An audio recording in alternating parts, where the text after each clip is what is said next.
Washington football. Woo!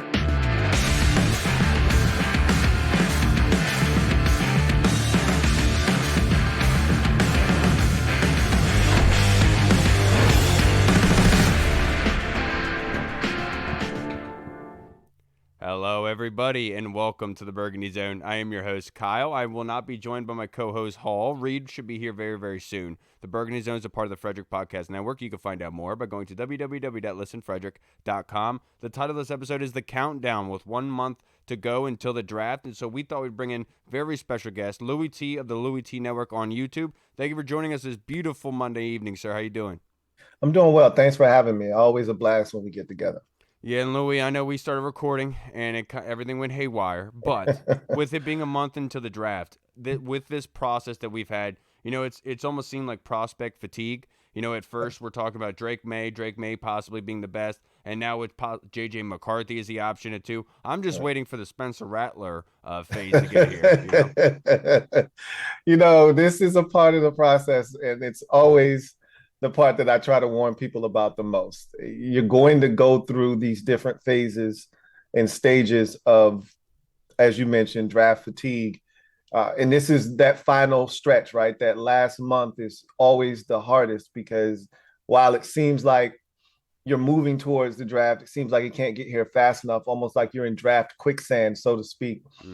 We started out the process talking about Drake Maye or Jayden Daniels, and now it's JJ MCarthey, who's been the latest entrant into the fray.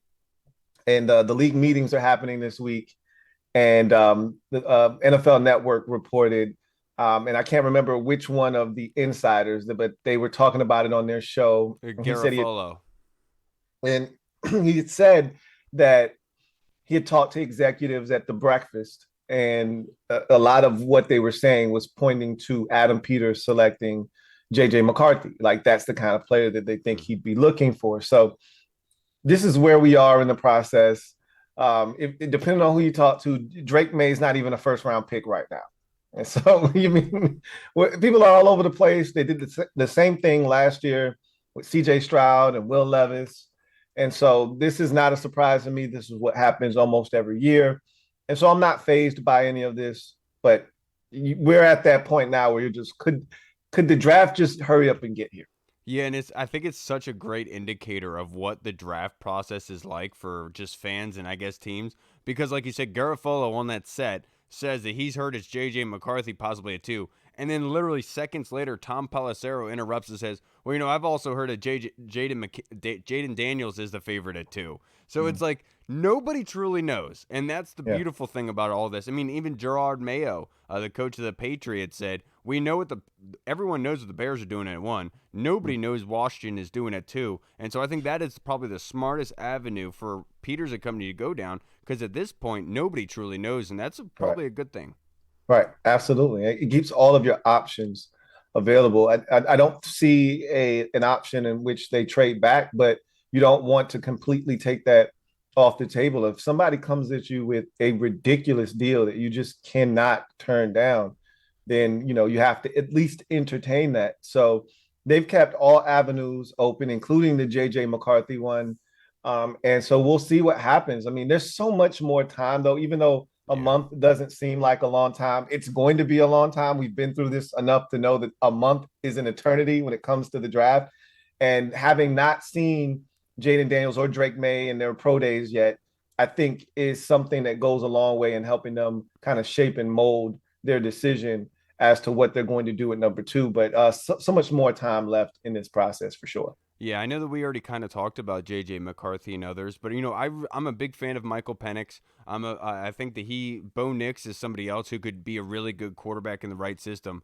People have floated that idea out there of possibly trading back. I mean, even Dan Quinn himself, he said it's fair to envision at this point that we'll be taking a quarterback, but no option is off the table. And I know that you said you're not a fan of trading back, and I'm not myself. But if we were to trade back, is there, of that crop of quarterbacks, is there somebody that you like more than others? I really don't think that if you trade back, you're going to get the quality of quarterback with the upside, as I mentioned. that you would get at number two. Now, again, there are other guys. I mean, five quarterbacks are probably going to go in the first round this year.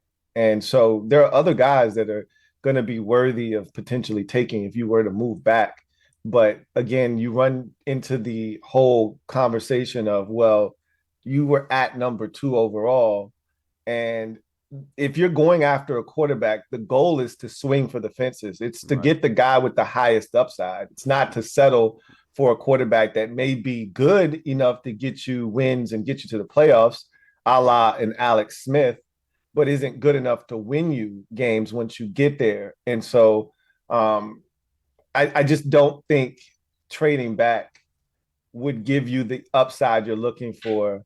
But again, I think some of those guys may provide a safer landing spot for you in terms of uh, a higher floor, maybe. You know, like I think a Yep. Bo Nix may even have a higher floor. Same could be said for probably a Michael Penix than a Drake may have in this draft, because to me, he might be the wild card of this group. You just don't really know what you're going to get, but the upside is tremendous and it's through the roof. And if he hits, you could have a massive success on your hands. And that's what you want. That's the kind of risk that you should be willing to take if you like that prospect.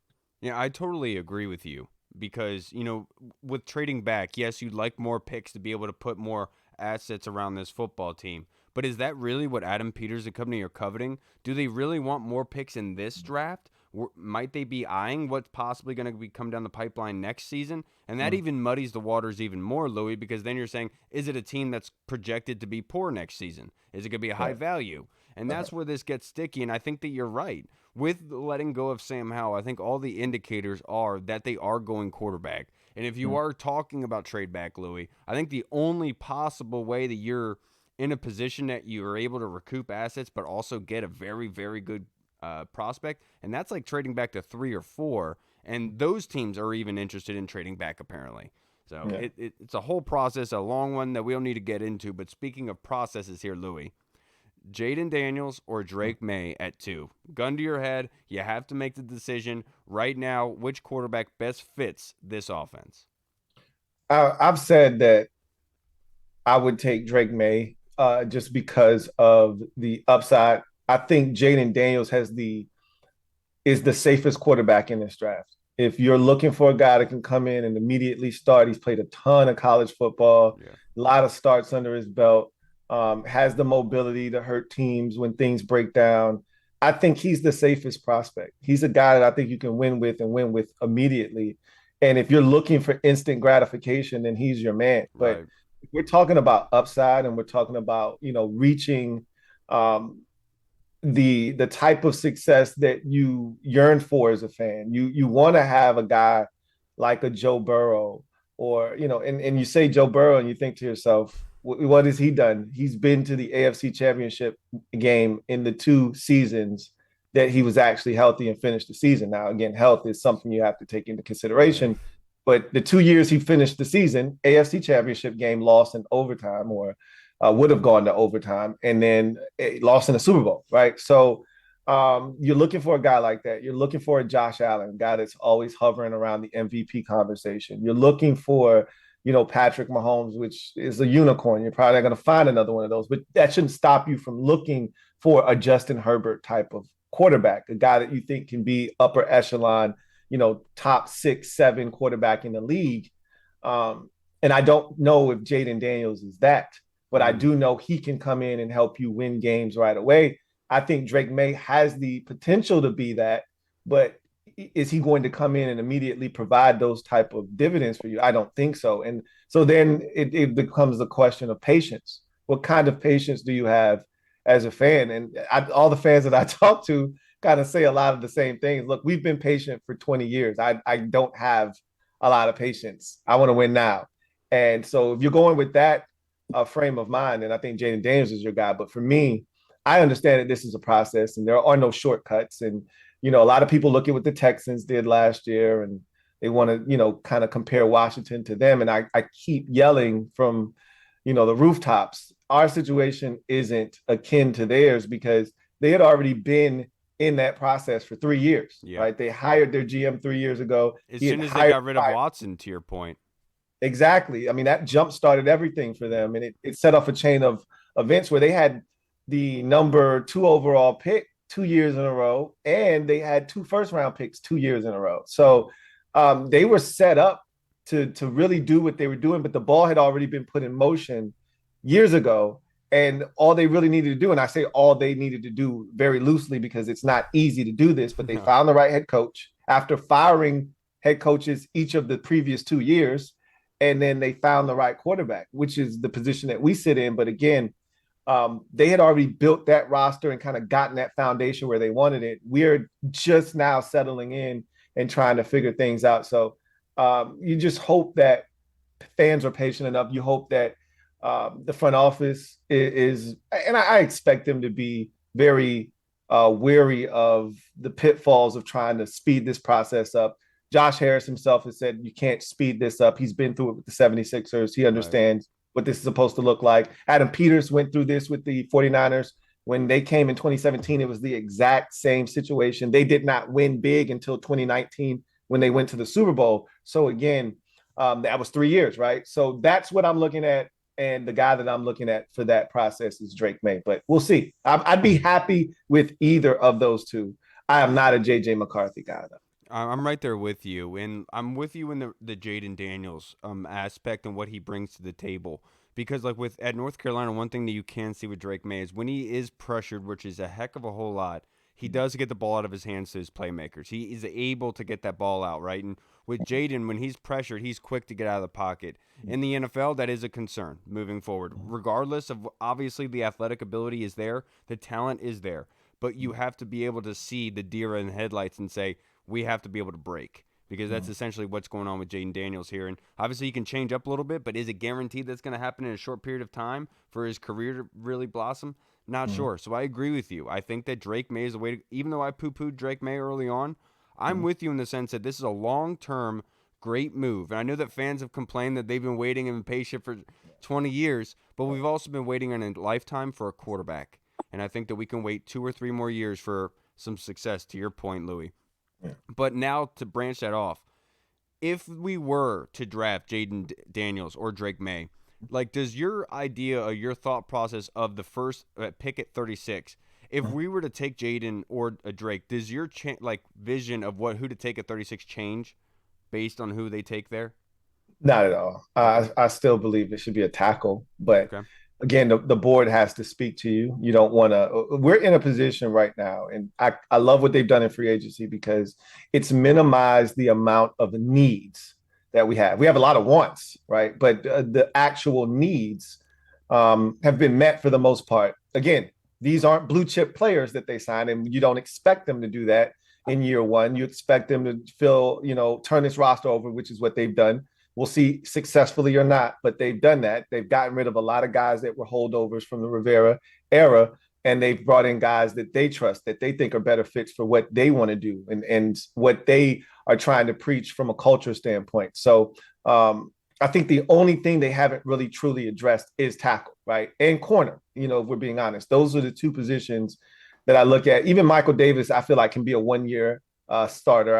I feel like he's Ronald Darby from 2020. That's what I Yep. continue to tell people. That's a That's great way to say it. I'm hoping that he's going to be for us, and that's what I view him as. So, but you still need another guy out there. The depth is horrendous at corner, but I think tackle has to be that first position. You have to protect that commodity that you selected too overall. But again, does the board speak to the value being at Right. 36? Could you get that same player at 40, right? And there's better value at 36 at a different position, say tight end or Say a corner, wide like you receiver mentioned. falls.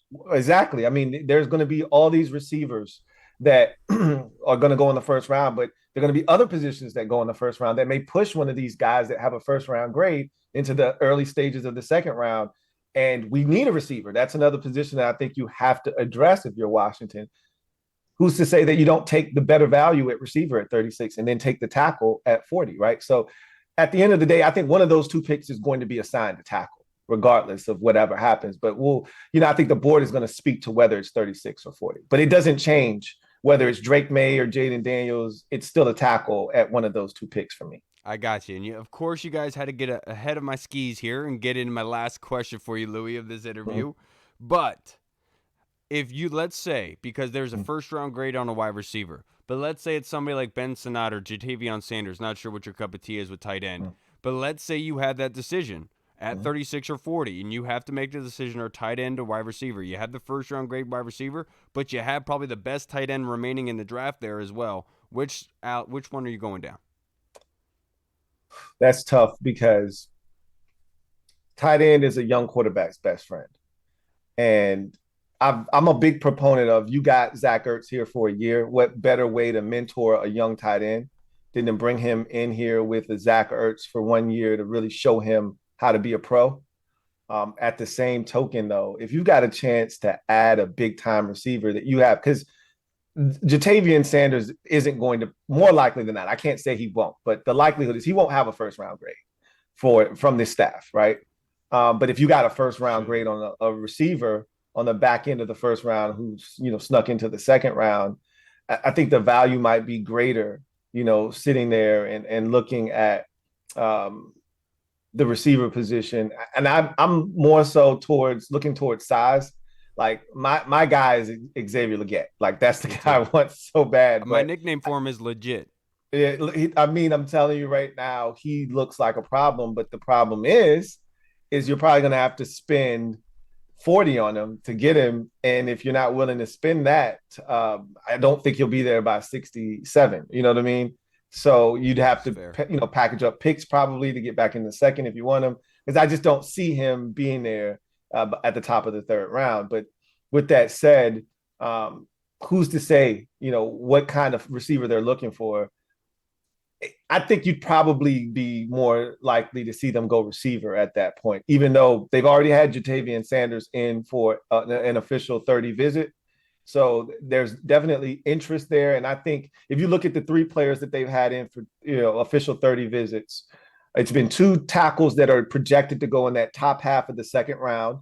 The tackle from Yale, and then you've got Jordan Morgan from Arizona. Kieran Amagaji. Kieran Amagaji. Okay, there you go. I can never say his last name. I didn't even try yet. So Kieran Amagaji, got it. So I got it now. So him and Morgan from Arizona, and then you have Jatavian Sanders from Texas. Is the three guys they've brought in for that 30 visit, official 30 visit, and all three of those guys are right there in that 36 to 40, kind of range. I think those tackles are interesting because I think the value on them is probably a little bit further back in the second round. But knowing that they're not going to have a selection in that period, they're going to probably have to grab one, and that's the danger. Is you don't want to have to reach, right? You would prefer them to just go best player available, but tackle is such a glaring need on this team. And that's why I'm glad they've minimized the amount of those types of needs, because it would force you to feel like you need to do something that you don't really want to do. Tackle is one of those positions they may have to do that at. Right. It used to be if you go quarterback 2, you have to go edge rusher at 36 or 4. One of those picks has to be an edge rusher. Now they don't have to. That's like you said, that thing is more tackle, corner, wide receiver, whatever's best available. Yeah, and you kind of highlighted a little bit. Also, TJ Tampa, cornerback like that. You talked about corner earlier. So you have a lot of decisions there at 36 and 40, and it's going to be a lot of fun. I'm sure Adam Peters and company are going to have a blast doing it. Louie, I can't thank you enough for taking some time out for us, brother. Hope you have a great evening. Enjoy your Monday and the rest of your week, sir. We'll talk to you again soon.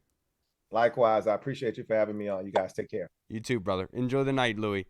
All right, everybody, we spoke with the man, Mr. Louie Tee, enjoying this craziness of an offseason that is Washington football. It's probably going to be one of the most crazy off seasons, I've said this for a while, that we've had in many, many years, and it seems to be the case at the moment. Reed, thank you for blessing us with your appearance, sir. How you doing? Kyle, let me tell you, I've never been better.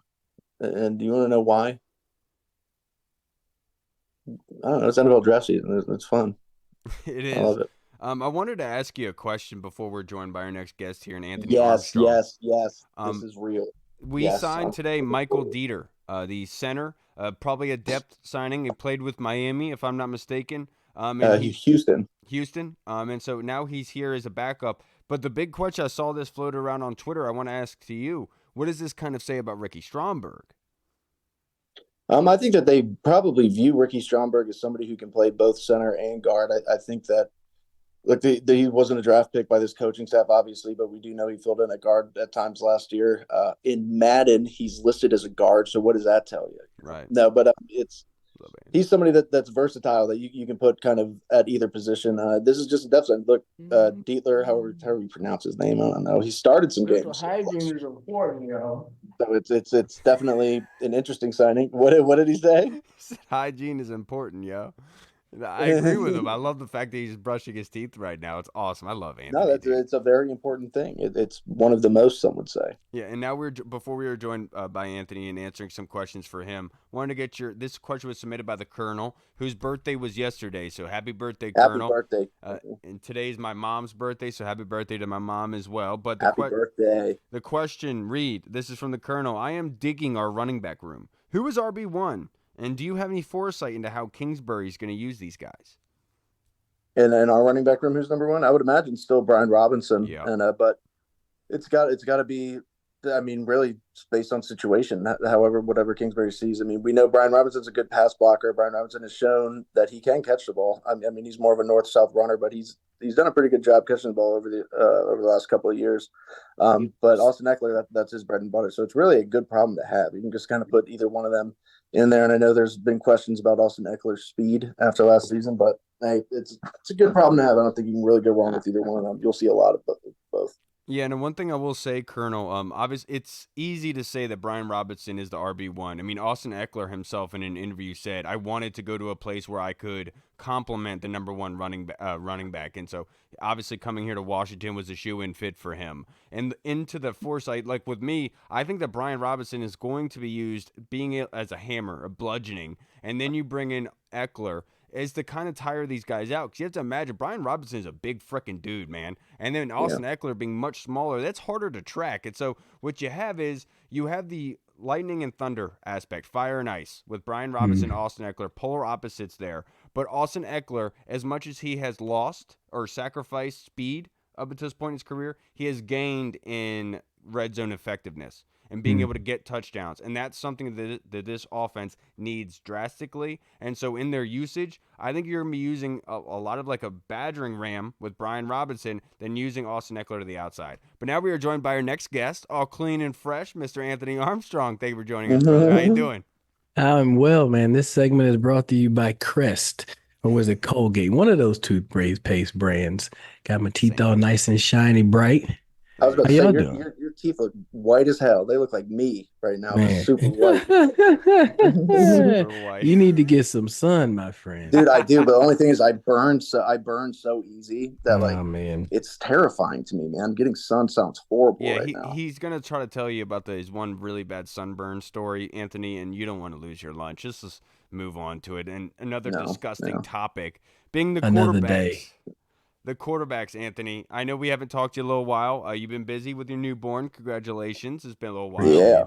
But the quarterback tornado, hurricane, that you could call this, where it seems like every week there's a new one getting rotated around. Now it's JJ MCarthey. What are your latest feelings in the quarterback room? Has your opinion on the guys changed? Man, it has been a whirlwind. I'll tell you that. It's like as many quarterbacks that have started for the Commanders are being thrown around to replace and be the next one on the list. But, after Chicago making their moves, it seems like Caleb Williams is a lock up there at number one. So then you can put your focus elsewhere. And for me, it's been Jayden Daniels. I'm of the top quarterbacks there. He'd be the guy to go with. I mean, I was comparing his stats to Joe Burrow's Heisman year stats and then Lamar's stats, and he's a good blend between both of those guys. Like he has the ability to run the ball, 1,100 yards rushing, but then he throws the ball well. Was very efficient. 40 tubs, 4 interceptions, something ridiculous like that. So that lets me know that the guy makes good decisions with the football. And then when he does take off, he's able to put it in the end zone and extend plays. So I feel like that's got to be your guy. I think that's got to be your guy. And if Adam Peters was to make some sort of trade, he better ask for a king's ransom because you're essentially the new number one. Like you're the number one. The draft starts with you. Yeah. All right. By proxy, Chicago, sure, but the draft starts with you, and you have to, maybe you consider something, but I think at this point it has to be hella enticing. You have to just really take all their stuff out the pantry to give up that second overall pick. I'm with you, and obviously the upside of having somebody like Jayden Daniels is immense, especially going against defensive coordinators. They're going to have to attribute it to it. But if let's say we do go with Jayden Daniels, Anthony, what do you think that we have to do in the second to third round in order to help Jayden Daniels? Because we saw what happened to Sam Howell last season. We don't want Jayden Daniels running outside the pocket for his life every play. But that being Yeah. said, the tackles are not plentiful early on where our picks are, because there's going to be Yeah. possibly 8 taken in the first round. What do you Yeah. think we have to do to be able to help him out? Well, you definitely have to get a tackle, right? It is a deep draft, but it's a popular draft, right? So everybody's willing to make something happen, and you're sitting there with 2 twos, right? So that could throw you back into the first round. I know when I'm fiddling around on mock drafts, I try to pause the draft like right So you can before it get the gets trade into up. the right, so it gets into the That's what 20s, I and do. Yeah. and I start to look and see, well, who can I deal with? And I mean, call me frugal. I don't have the one that you can throw in players, but if you throw in a player here or there, it might sweeten the deal. Like, what I'm saying, a two and a player. Hey, maybe somebody said it's worth it, to do that. So I think that you have to be aggressive, right? I think the first one's the quarterback, second one, go get your tackle. But if you have to be aggressive to get him, do it. But outside of that, my second 2 picks end up being tackle, and then either you get him a playmaker, like if Jatavian Sanders is there, grab him. I think y'all will like him. He gives me Jordan Reed I vibes. don't like him at all, Anthony. I watched him a couple weeks What? ago. His run Really? blocking is so bad, but it's not as bad as Jared Wiley's.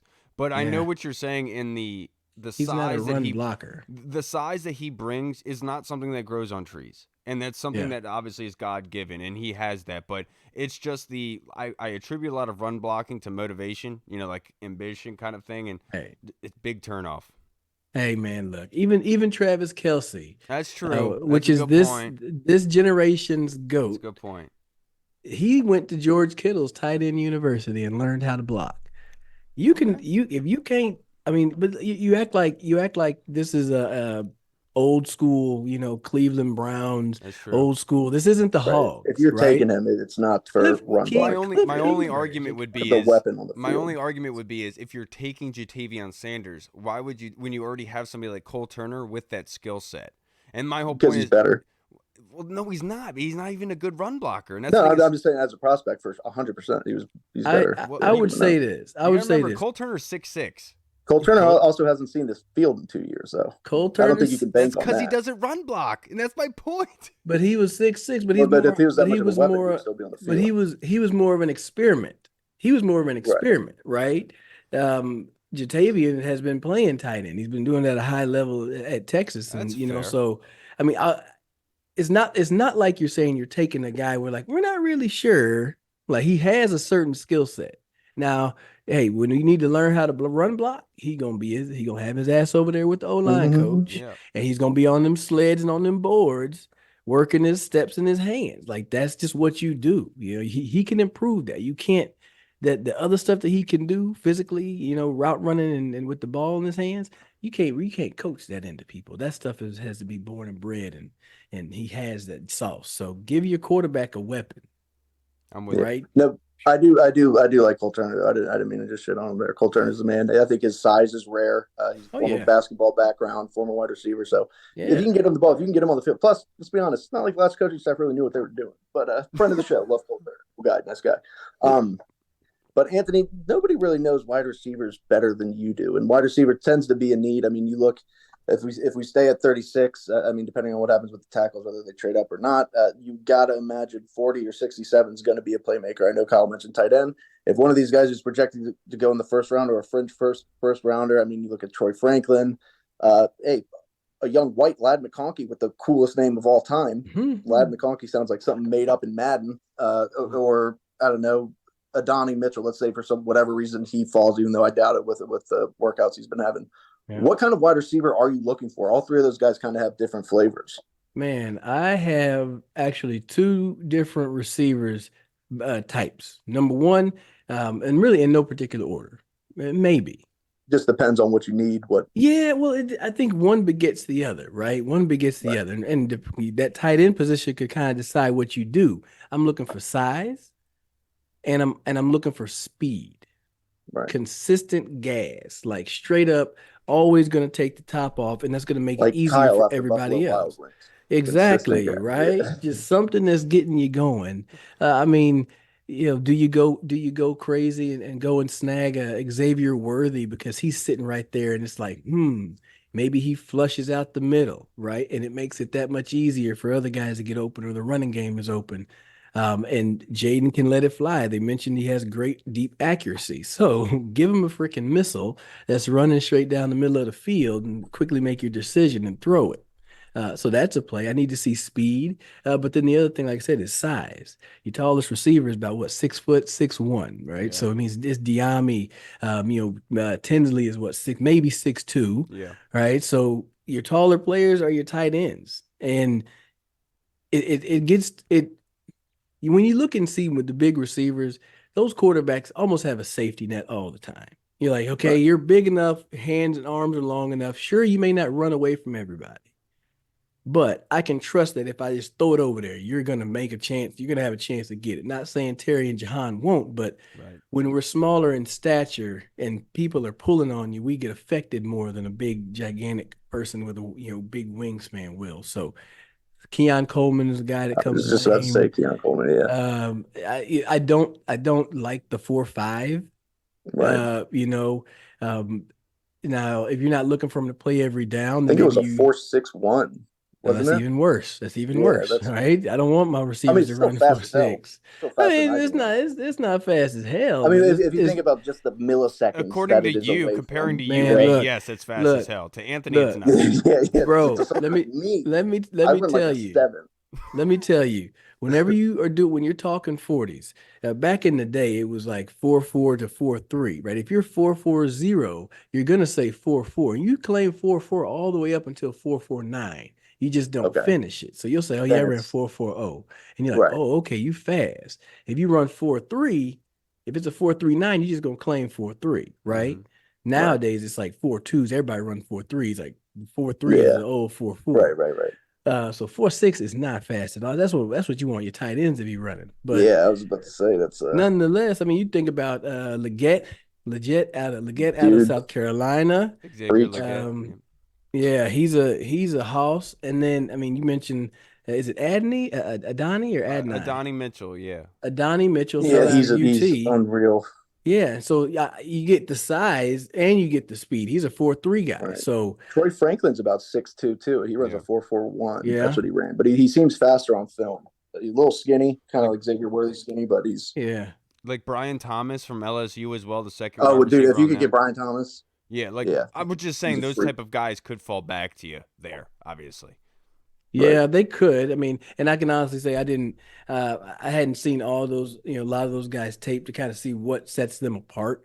Yeah, essentially, I was thinking most of those LSU guys kind of would go, but I think that frankly, there's enough options there that you're Yeah, not like, you don't have different to types just, of receivers. yeah, you Yeah. don't have to jump up for one, This because, is right? even Malachi Corley's kind of almost like a poor man's Devo Samuel, like a little smaller. Yeah, Obviously, he comes from a small school, but he gives you that running back ability almost where you can get the ball in yeah. his hands, Yeah, and he's interesting. we did our draft episode last night with Red Zone in the lab, and I was Cliff Kingsbury. DH was working as Joe Witt. Adam and Neba was Dan Quinn, and then Uncle was Adam Peters.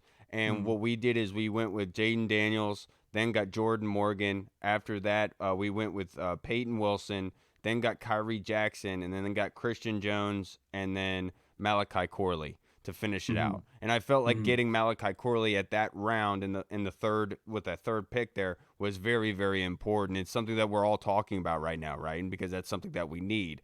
But Yeah. Anthony, let's talk about this a little bit, okay? I want to get your I'd be opinion. so pissed if they took Peyton Wilson at 40. I'm sorry, I'm just gonna say it. Well, I'd it's be like because another one. you have to understand that we had to I use love him as a player, but PFF's mock draft simulator. And so like uh, they had Ben Sinnott listed at like 135 and they had Kyrie Jackson listed at like 60 something. And like I was telling yeah, them in PFN you flip those. Like that's what it's considered. So it's just weird the rankings are and all yeah, that jazz. yeah. You know what I mean. But now let's go to our fan questions to wrap up this episode, boys. And Anthony, I hope you could join us for some fan questions, sir, if that's all right Yeah, with you. yeah. Let's do it. All right, let's get into our pinned ones from the Discord. Now, this is from Scott Hartley in the UK. Oi! Anthony, now that free agency's first wave is over, what area of the roster most worries you going into the draft? Except tackle, he says. Oh, except tackle. Well, shoot. Dang. All Mhm. right. I wouldn't even want to say that one really worries me. It would be the fact that you kind of have a good plan. We just talked about it, right? Yeah. Second round, that second selection, maybe you bump up to get your guy. That's fine. That's settled. Quarterback is settled. Right now, it's got to be cornerback. Like, I don't know what are you doing now? All right. I know there's some names that are out there, some big name guys that are coming off injuries or coming off rough season. Xavier Howard, Tre'Davious White's guy that could be healthy at some point. Maybe does that time out for you? Stephon Gilmore is another name Crazy, they're out still out there. there. Yeah, well, you know what though? You're at a point where they know what these guys can do. You know what I'm Okay, saying? true. You Right. kind of know that if one of those 3, 4 guys lands on your team, he's expected to be the cornerback, the first guy. Right. He's gonna be your guy. Um, and maybe they don't need the whole entire off season to be up there for off season workouts and things of that nature. But it's plus you also looking at youth, like what do we get in the draft? Like, okay, if you're able to Right. get a Kool-Aid McKinstry out of Alabama, or the young who's that? The fast guy out of Clemson. There's a lot of speed over there at corner as Nate well. So Wiggins and yeah, yeah. Wiggins. So if you can get some there, that you're just saying, okay, young guy out of the draft, first, second rounder, or do I want to get an aging veteran? Right. So maybe they're like, we're willing to wait. And that's perfectly fine because after the draft hits, you'll start to see some guys jump off the board and people will want to at least get some homes then. And to your point, Anthony, looking at it from like a GM perspective, you could say we invested heavily in corner and DB last season with Quan Martin and E-Man, so you could go True. down the vet route. And this, to your point, that was a great way to say it. For me, Scott, personally, I'm gonna be perfectly honest with you, and that's quarterback. The only quarterback right now on our roster is Marcus Mariota. I am not a huge fan of Marcus Mariota, but I understand what his mental brings to the equation, and I am concerned about what we're going to do with quarterback going forward because of the thought of JJ McCarthy and others. It makes me want to throw up. So like Michael Scott in The Office, I'm throwing up. But so quarterback right now, I think is very easy to say. And honestly, I wouldn't even say tackle is my biggest concern at the moment. I really like Cornelius Lucas. If you put a gun to my head at the end of the season and said, if you pick between Cornelius Lucas or Leno, who's coming back next season, I would have picked Lucas just because of the production and how much he's getting paid. I thought it was very smart. What about you, Reed? Yeah, so the biggest need, that's what the question was. Well, your biggest concern going into the draft after free agency. Yeah, I mean, you just touched on it a little bit, but it's got to be offensive tackle. Just with the way the offensive line played last year, I know that they weren't as bad as everybody says, according to advanced metrics and stuff. But I mean, you cut Charles Leno. Charles Leno could have went by as another season as a starter. I like Cornelius Lucas as well, but I do like his role kind of as a swing tackle that can go in there and kind of fill out either side. But it's got to be left tackle, man. That's the second most important position on offense. I mean, you look at, there's a reason why they're paid so high. There's a reason why they go so high in the draft, and this is a good draft if you can get one. If you got to trade up, you got to trade up, but you got to make sure that you secure that because if you're going to have a young quarterback back there, you got to make sure that you get him some good protection. Yeah, and I like what they did with the offensive line. Other than that, I mean, I really do. And that's the big concern is that if they do trade up for the offensive lineman, then you're losing out on the possibility of getting a Kyrie Jackson, losing out on the possibility of a Malachi Corley later down the line, right? And that's the big concern here is how much value do you want to attribute it to that? And that's why I think re-signing Lucas was absolutely a really smart idea. Now, the next question that we have in the Discord, Anthony, this is from Tim Towner. We have 9 picks. If that holds, will we draft more on offense or more on defense? Hint, defense was ranked 32nd in the league last year. Well. I do think you're looking at probably a 60-40 or 70-30 defensive heavy, but probably defensive heavy late. I wanted to go back and look at the Legion of Boom secondary. I like to make connections, see like, hey, how does Dan work with certain age players, right? I think what was it?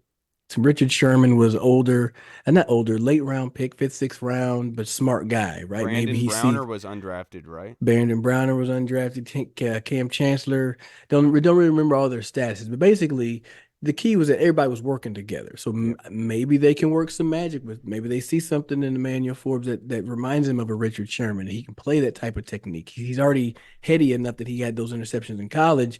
Hadn't translated yet just to the league, but. Maybe under this different tutelage, this group, you may get something out of that. So he may be able to turn a Quan Martin into just an absolute animal of a player. Yep. I mean, think about it. Shoot, versatility has been the key. Like, I bet he would love to unlock, a safety or a nickelback blitz coming off the edge, and Luvu's on the other side doing some twists and stunts. Like, there's some good things that could be brewing up there in that bald head of Dan Quinn. So, ultimately, I think that I forgot what I was saying, but yeah, where was I going with that? I agree. I'm with you. Whatever the heck you were saying, I'm with it. Because now we are joined by our next guest to do a panel here of my boy Steve Manella from Pro Football Focus. So we got the wide receiver, we got the quarterback guru, we have the big man infatuated person in Mike Reed, and I am just the loser of the village, idiot village. But Steve, I can't thank you enough for joining us, man. How you doing? Appreciate it, guys, man. Doing well. How about you? Cannot complain, Good. brother. And we're gonna answer this in a roundtable format, and I want to get this next question and start this off with you, Steve, and then we'll go to Anthony after. This question was submitted by Orange Crush, Steve. If Washington walks away from the draft with Michael Penix Jr., then would you consider that scenario a success? It's a good question. I think it depends on where you take Michael Penix. Obviously, Let's just say it is. Let's just say it is a trade back. yeah, in the a first. trade back. Yeah, that's a great point. A trade back, and say you get Joe Alt at maybe at left tackle, then then we maybe will work with something. And I think I still think Penix is really good. We talked about him before. Man, he's on time, throws a great deep ball. Just a good player, honestly, accurate as heck. So I really wouldn't be mad at that. I'm with you. And Anthony, this is all based on we getting Penix in the first. I don't believe at number 2 overall, but let's just say it's a trade back with Minnesota, for example, in like 11 to 23.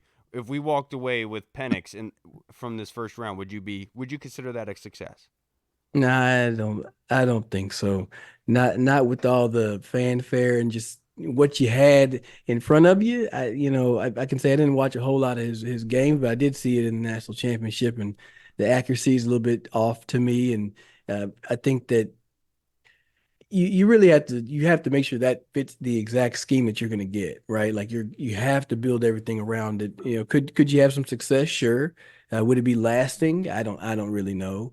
But yeah, I don't think it would be that big of a success. I mean, you could still get the Joe Alton. I think that those would be some great pieces, but I just feel like you're kind of biding your time until the Right. next guy shows up.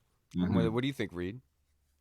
It wouldn't really move the needle for me. I mean, of course, 2 days after the draft, I talked myself into it. I'd be like, he's the best quarterback in this draft.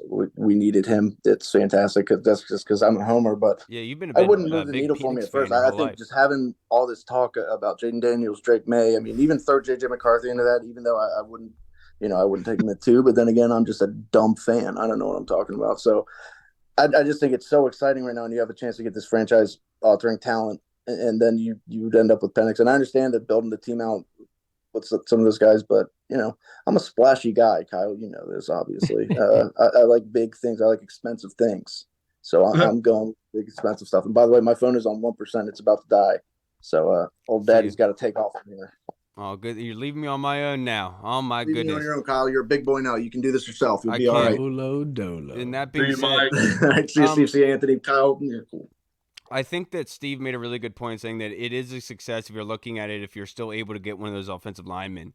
Because, like we talked about, having to be able to provide that left tackle for you. So if you do walk away with Penix, does that mean you're walking away with a Talise Fuaga? Are you walking away with a Olu Fashanu? And I think in that perspective, looking at it in just that too, I think Penix, I called him this early in the process, a surgeon in the pocket. And I think that he is a very, very good passer of the football. And honestly, I would not be mad at adding a starting left tackle that you could look at, say, in 5 years, he's still going to be starting for us, along with the quarterback. I think that's a really good way to go about it. So if we walk away with a left tackle and a quarterback in the first round, I would consider it a success. Not as a big success I would before, based on the other guys, but I would understand why they would go down that route. If you would have phrased it that way, Well, if and you also, just came in saying you get a quarterback Right. and a starting tackle in the first Yeah. round, is that a success? Everybody's gonna say absolutely. Sure. Now, when you start throwing in the different mixes of names, now you're like, don't really like you're that right. combination, right? Yeah. I mean, with the amount of cap space that you're still going to have, I mean, Yeah. it could get to the point where you just like make a splash and get a veteran because we got so much room. Um, but I don't know. Yeah, Yeah. you'd have to sell it to me Kyle's way first, and then For sweet talk sure. me into why it should be that particular quarterback. Now, Anthony, before we get to the next question, Kyle, I got to ask Anthony. First of all, I haven't been on with Anthony before. Big fan, man. You were a dynamic player for Washington for Appreciate a it. minute. So I definitely enjoy watching you play and take the top off the defense. So wanted to get Appreciate that it. out. And you played with Trent Williams, didn't you? I did, yes. So that's what I'm saying. In my opinion, the best left tackle of all time. You may disagree, but in my opinion, he will probably go down as the best left tackle anyway of all time. Yeah. So I think, yeah, obviously, if you can get that cemented, then it'd be great. But in Washington's situation right now at number 2, I think you got to go quarterback. Yeah. I think everyone is agreeing with this, and I think Yeah. that's the thing is with Penix, it's different for me, Anthony, because with Penix, I feel like he's a really good thrower of the football. If you told me the same scenario with JJ McCarthy, I wouldn't be as excited, and I'm just being honest, just because of the passing of the football and what Yeah. Penix has showed. But I understand what you're saying. What your original point would be, basically saying you're at number 2, you have the firepower to get the cream of the crop. You really Yeah. move the needle and put this franchise above a set. And I agree with you in Yeah. that sense. Let me throw this oddball out here. And I don't think this will even happen, but what if you go tackle real, like you just bump back a little bit and then you just say we're going to take the best tackle. And then Mhm. you use those other picks to trade back into one, and then you get maybe the Penix or McCarthy or something way back there. That could be something like some dealing around that way. Because I've looked at it and I've said, look, when Mike Shanahan and crew got to Washington, first pick, you talking about Trent Williams. Yeah. What does he do when he goes to San Francisco? Gets his damn left tackle. Yes. Like when you look at a lot of these organizations, people don't necessarily build up with the beautiful statue first. Sometimes they put up them walls and Yep. then they put the statue behind it. So they can't, you know what I'm saying? So, Yep. and I mean, you haven't really heard any other names jump up that high from the tackle position because they're saying it's so deep now because you can still get a player later on. But there's something to think about to say, hey, maybe you just try to accumulate as much as you can, get the tackle, and then get the best quarterback that's there. But I still think sure. it's Jayden Daniels. I will say this as a self-diagnosed NFL draft enthusiast. I will say this, that I really think it's important for people to understand the difference in the tackles. Whereas the startable left tackles in this draft, there's maybe one or two, and the maybe Mhm. one or two is stretching it even to say that. The starting right tackles, there's a plethora of that you could feel good about, but you don't feel good about the transition to left tackle going into the pros, right? You don't want to take them out of their element. So just put that into consideration that the left tackle premium position is skyrocketed compared to right tackle just because it's really hard to play that in the NFL. But if you get a guy like Michael Penix, to your point, Anthony, he's left-handed. Right tackle would be more important, and being at somewhere like 11 would get you Talise Fuaga, who'd be able to do that for you, right? Now let's go to our next question, and this one was submitted in the Discord, and of course I lost it. But this one is from Deluxe. Does pick 4 have the most realistic trade value in this draft, Steve? And does the non-quarterback draft start at pick 5? Yeah, it's a deep. Obviously, we know it's a deep quarterback class. I don't know that all top four teams are going to pick quarterback. I mean, that's I don't know. I mean, it's never been done, right? So I tend to look at history on that. It'd be kind of crazy. I think if you can trade back, like Anthony just said, and still add that first round pick, that wouldn't be bad. But I still think that they're going to stay at 2. Man, I think Drake Maye's there, Jayden Daniels is there, and now JJ McCarthy, right? So you're going to get one of those 3, and I don't think that and Marcus Mariota is the only guy on the roster, right? So Yeah. I don't see any way they're going to. I think they're staying at 2, but I do agree with you that trading back to 4 would probably be where you can start with the other positions. unless New England takes Marvin Harrison at 3. But I mean, they don't have a quarterback either, right? So it'll be interesting for sure. I think the top 3 will take quarterback, and then 4 it may get a little tricky. Yeah, and I think Deluxe is right here. Probably around 4 or 5 is what you're looking at, just because it's not like saying that Arizona and the other teams are going to want another player there. It's just the fact that they want to get out of there and might be a team that wants to come up there. What do you think, Anthony? Yeah, 4 is that one where, I wouldn't want to fall back further than 4. Right. Because then that kind of puts a kibosh on everything. Yep. And then I say landslide, just the drop down from there, you're just like, damn. Like if you fall too far, then you're going to be in one of those scenarios where you're trying to take Michael Penix or whoever, a Bo Nix or something like that. You kind of just reach up there and grab somebody that maybe you're not all the way about. And you got to do it early. Yeah, if you want to get quarterback, it's going to be top 3. You can probably talk to Arizona and get the 4th best, which is now they're saying McCarthy. So yeah, 4 makes sense. I like that one, Deluxe. It's really funny how they just come out with these new favorites and just there's no fact check on it. It's all just hearsay and we all eat it up, like it's dinner. But the next question that we have, Anthony, I want to go to you with this question. This one's from Scoot on Twitter. Hard Knocks this year? ? Man, look, I come from an era of football where I would hate Hard Knocks. I don't like it because you like to do the dirty stuff. No, man, it's just because like I'm up there trying to work, and then there's a camera all around here, and and then frankly, from watching Hard Knocks, is they're like, "Hey, Anthony, we want to interview you this year." I'm like, "Oh, I'm out. Oh, okay, I'm getting cut this year." All right, you already know, right? If they're talking to the starting quarterback, and then they're talking to player number 99, right? Like they're about to cut this guy. This is a good story. We'll follow him. You know what I mean? I mean, honestly, like that brings no people. I don't know. It doesn't do it for me. It doesn't do it for me. I kind of like the fact that you've been able to enjoy this organization. Had a pretty, positive last off season. All Hard Knocks trying to do is bring up some drama. So no, no thank you. I thought last year was the time to do it. If you were going to do it, Josh Harris and company coming into it with Magic Johnson, a really good introductory for the rest of the league to kind of introduce to our new ownership because of the kind of stench that Snyder left. It'd probably be really good for the NFL to put these guys on a stage and say, look, it's not the same dude. We're in a really good position now. You can believe in us. But I would say last year is probably the best bet. And I want our coaching staff to be able to rip into these guys' asses without being caught with cussing and all that other jazz. I want to be able to have them be free, because that is a thing, Anthony. I know it is, where you can't say what you truly want to say. There's some words that you have to watch yourself do, and we say them on the construction site all the time. It's not demeaning in any way, but it's just the way life is, right, Steve? Yeah, that's right. Absolutely.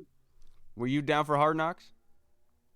I mean, I watch it every year. I mean, and Washington's never been on it, so I mean, I wouldn't be terribly opposed from my point of view, but as Anthony, a former player in the league, I respect what he's saying too.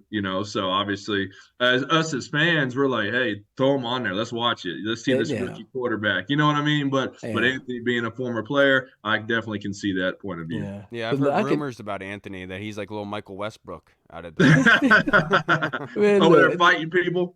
Hey man, look, sometimes it get heated. It gets heated from time to time. But no, look, I'll say this: like it gets distracting whenever you get on social media and everybody jabbing on about your performance, and you see that every day. People are more used to it now.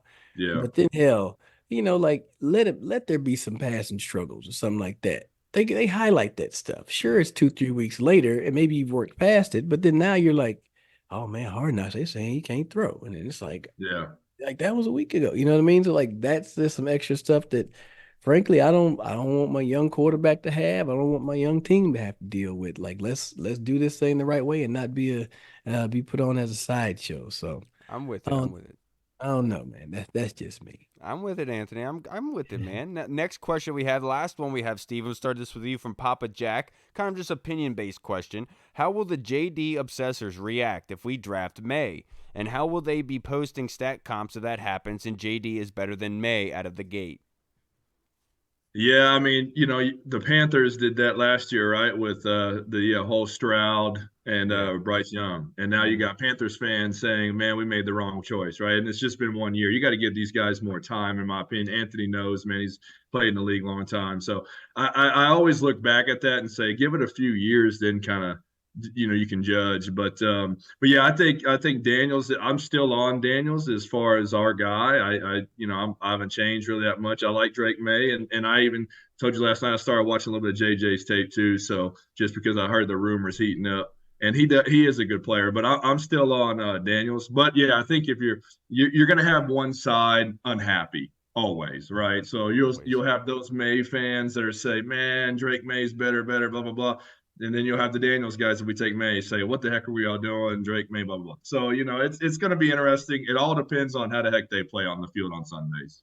I will say this. I think it's very funny that you think it's going to last until the NFL season because we all know that it would start in training camp. As soon as you see the people posting video clips, they're going to say, look, May's not completing that. Look at what you know what I'm saying? Look, I understand what you're saying, Papa, Jack, and I get it. But honestly, at the end of the day, it truly doesn't matter. I've heard people say, myself, I was pissed that we didn't take Christian Gonzalez, right? And we drafted Emmanuel Forbes. But I understood why we took Emmanuel Forbes.